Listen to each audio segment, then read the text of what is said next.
outrage, little recognition. His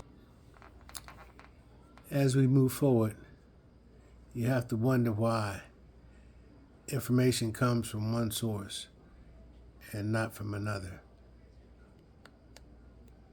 Mississippi is in shock because in the past 24 hours, 2 men were found hanging from trees in different parts of the state. The eerie similarity of these tragedies has sparked grief, outrage, and a wave of suspicion that is spreading far beyond the Deep South. And yet, mainstream media and major media organizations have not touched this story. And a lot of people are asking one question: why? Why won't the media cover the story of 2 men found hanging from a tree in Mississippi, 2 cases that aren't connected, at least from first glance, but cases that have gripped a Mississippi community, changing these communities forever? 2 deaths, 1 state, and countless of questions. And that's why I'm going to cover this story for you today. The first tragedy stuck at Delta State University in Cleveland, Mississippi. Early yesterday morning, at about 7 o'clock, campus police discovered the body of a 21-year-old man named Trey Reed. His body was hanging from a tree near the pickleball courts on campus. For a college campus, this was devastating. Students woke up to police cars, sirens, and whispers. The university was supposed to be celebrating its centennial that very week. Instead, all celebrations have been canceled this week. Classes have been suspended. Counseling services were made available immediately. The mood shifted from joy to celebration for the centennial to grief in a matter of hours. University Police Chief Michael Peeler told reporters that, at least at this stage, no evidence of foul play had been discovered.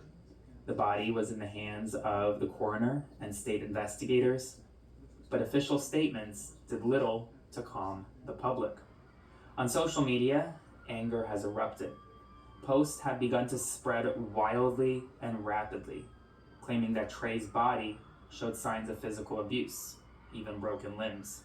Some messages went viral questioning how such injuries could line up with a suicide. One post read, "Tell me, Trey Reed was found beaten with 3 broken limbs. What kind of suicide is that?"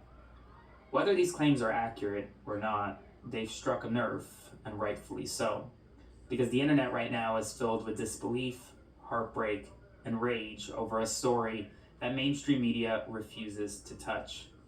Trey was a young man full of potential with his whole life ahead of him. He was a son, a friend, a student, and he has gone far too soon. But that's not the only tragedy that struck Mississippi over the past 24 hours. In Vicksburg, Mississippi, just hours earlier, another body was found yesterday. Around 10:30 that yesterday morning, in a wooded area near the Ameristar Casino Trail, police discovered the body of 36-year-old Corey Zucatis.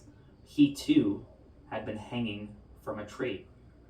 Corey was homeless, and little is known about his final days right now. The Warren County coroner confirmed his death, but has since released few details. Like with Trey, authorities are still investigating this cause of death.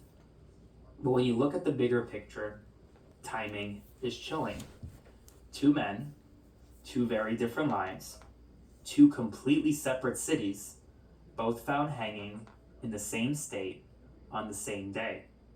That alone has been enough to fuel suspicion, and suspicion is exactly what has erupted across all corners of the internet.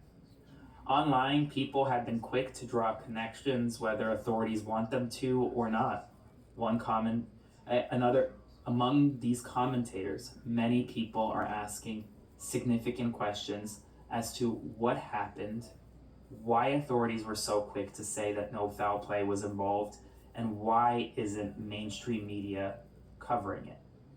For many, the idea that 2 men could die in such similar ways in a state with such a deeply painful history, and that both could simply be written off as possible suicides, felt unacceptable.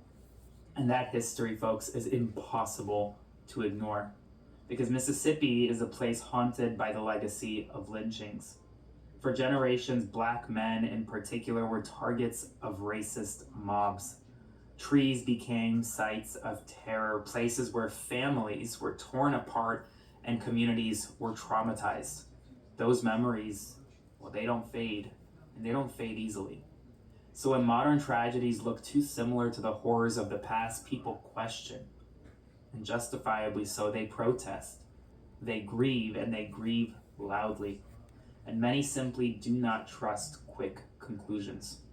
And we need our authorities, from the FBI to the local authorities, to look into each one of these and find out what is the driving force behind these activities. Discover any similarities and take the similarities and get to the bottom to prosecute the organized crime that is called domestic terrorism in the United States these days.